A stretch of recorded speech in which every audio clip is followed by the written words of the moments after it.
anak-anak nih semua, hari ini tidak terasa kita sudah memasuki tema 4, subtema 2 ke pembelajaran 5. Wah, senang sekali ya, akhirnya kita sudah ingin menyelesaikan di subtema 2. But jangan lupa anak-anak agar tetap mengulang dan juga membahas materi yang sudah kalian tonton sebelumnya. And also sebagai bahan latihan, kalian bisa membahas soal-soal yang ada di buku PBT. Nah, mari kita lanjutkan ke pembelajarannya ya. Kelas dan perkarangan sekolah Dayu telah bersih. Dayu mengetahui cara menjaga lingkungan sekolah agar bersih dan sehat. Nah, anak-anak, di sini ada percakapan antara Bu Guru dan Dayu serta teman-teman Dayu. Mari kita baca bersama-sama yuk. Anak-anak, apakah kalian sudah tahu cara menjaga lingkungan sekolah agar bersih dan sehat? Sudah, Bu. Kita harus membersihkan ruang kelas dan perkarangan sekolah, Bu. Kamar mandi juga harus dibersihkan, Bu. Kita membutuhkan ember, sikat air, dan gayung, Bu. Baiklah, kita hendaknya selalu membiasakan hidup bersih di sekolah ya, Nak. Nah, gitu dia anak-anak. Jadi ini pembicaraan antara Bu Guru dan Dayu serta teman-temannya.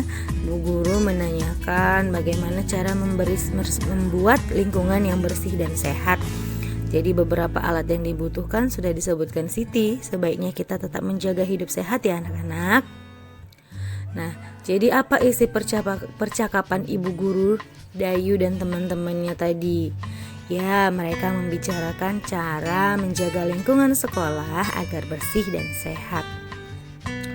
Nah, kira-kira bagaimana cara menjaga kebersihan lingkungan sekolah itu tadi? Caranya adalah membersihkan ruang kelas dan perkarangan sekolah, kamar mandi, dan juga halamannya ya, Nak. Lalu apa saja alat yang dibutuhkan untuk menjaga kebersihan?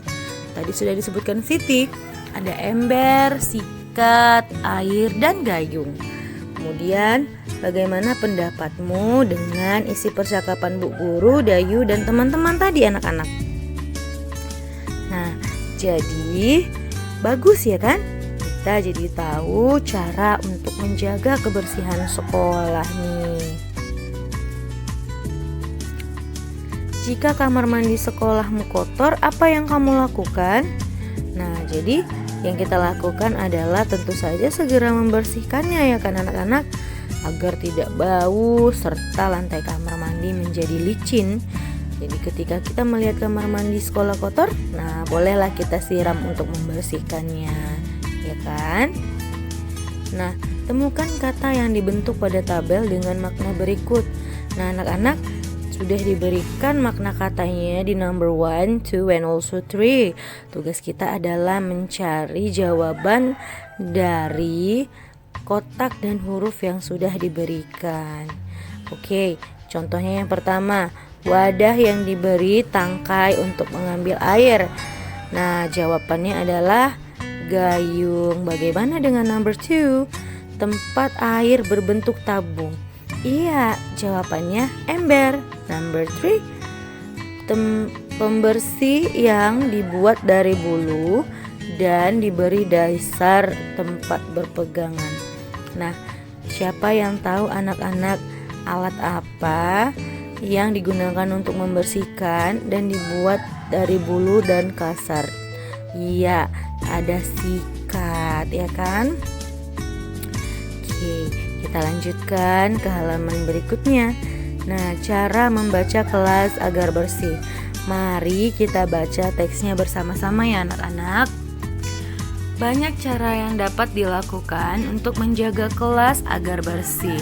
Lantai, tembok, dan langit-langit harus dibersihkan setiap hari. Jika lantai berdebu, hendaknya dipel agar debunya terangkat dengan baik. Perlengkapan kelas lainnya juga harus dibersihkan, misalnya lemari, papan tulis, meja, dan kursi. Setelah bersih, kelas juga harus ditata dengan rapi ya anak-anak. Coba lihat di situ ada gambar Dayu dan teman-temannya yang sedang menyapu serta mengelap kaca. Kita harus berhati-hati ketika membersihkan kelas. Hati-hati ketika membersihkan tempat yang lebih tinggi agar tidak jatuh. Hati-hati mengangkat benda yang berat. Kaki atau tangan bisa terimpit. Ketika membersihkan papan tulis harus pelan-pelan agar debu tidak masuk ke mata dan hidung. Menjaga kelas agar bersih dan sehat itu penting. Nah, anak-anak, jadi ketika kamu membersihkan tempat-tempat yang lebih tinggi, kamu harus lebih berhati-hati ya. Kemudian, kalau mengangkat-ngangkat sesuatu pun, meletakkannya harus berhati-hati agar tidak melukai kamu. Nah, Dayu dan teman-teman telah menjaga kebersihan ruang kelas. Mereka menjaga kebersihan kelas bersama. Sikap mereka itu pantas untuk ditiru. Nah, sikap itu merupakan contoh kebersamaan di kelas. Nah, tahukah kalian dengan kegiatan yang menunjukkan sikap kebersamaan di kelas? Contohnya seperti Dayu yang rajin sekali untuk melakukan kegiatan bersama-sama dengan teman-temannya, ya kan?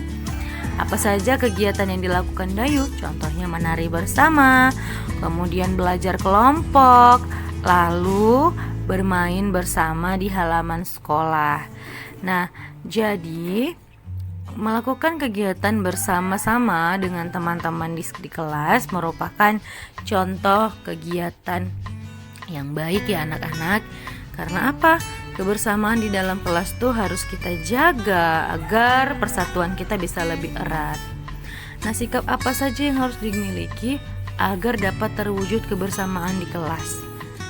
Nah, ini adalah daftar tabel yang harus kita isi untuk mengetahui sikap yang harus dimiliki agar terwujud kebersamaan di kelas. Yang pertama katanya saling menghormati, kemudian number 2 tidak memaksakan kehendak, lalu mau berbagi dan saling membantu, terus mau saling memaafkan teman dan mau mengakui kesalahan serta minta maaf.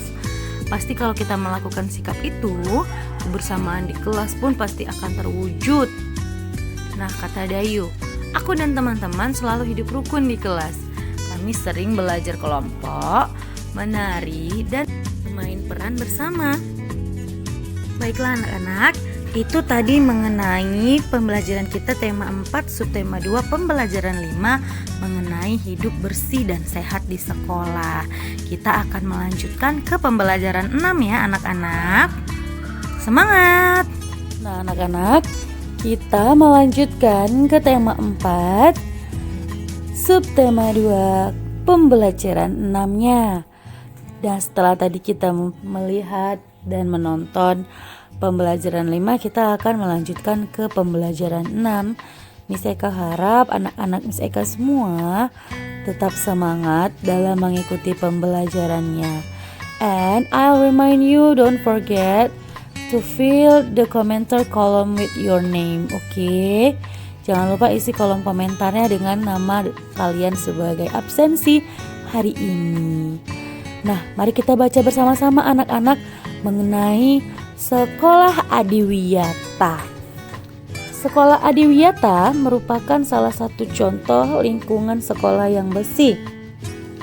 Untuk menjadi sekolah Adiwiyata, sekolah harus bersih. Tidak hanya itu, sekolah juga harus rapi dan indah. Oleh sebab itu, pekarangan sekolah harus kelola dengan baik. Sekolah Adiwiyata tempat yang nyaman untuk belajar. Di halaman sekolah biasanya terdapat taman yang indah. Ada juga pohon yang rindang untuk berteduh dan belajar. Di setiap tempat disediakan tempat sampah. Hal ini bertujuan agar siswa tidak membuang sampah sembarangan. Di sekitar sekolah juga dipasang slogan. Slogan itu berisi himbauan agar siswa hidup bersih dan sehat. Semua sekolah ingin menjadi sekolah Adiwiyata. Nah anak-anak, di Pematang Siantar juga sudah banyak sekali beberapa sekolah yang menerapkan untuk menjadi sekolah Adiwiyata nih. Kenapa? Karena sekolah Adiwiyata itu mengutamakan kebersihan. Jadi mereka memberikan fasilitas-fasilitas yang sangat mensupport anak-anak untuk hidup bersih dan sehat. Seperti contohnya memiliki taman sekolah yang indah, kemudian banyak pohon-pohon, lalu semua tempat disediakan tempat sampah supaya para siswanya tidak membuang sampah sembarangan nih anak-anak. Kira-kira sekolah kita bisa tidak ya untuk menjadi sekolah Adiwiyata? Tentu saja, sekolah kita juga sudah menerapkan hal ini ya kan anak-anak? Betul tidak?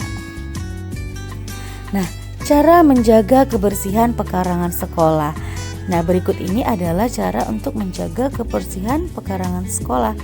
Yang pertama, menyapu pekarangan sekolah kita setiap hari. Yang kedua, membuang sampah yang berserakan. Yang ketiga, menyirami tanaman dan mencabut rumput-rumput liarnya ya anak-anak.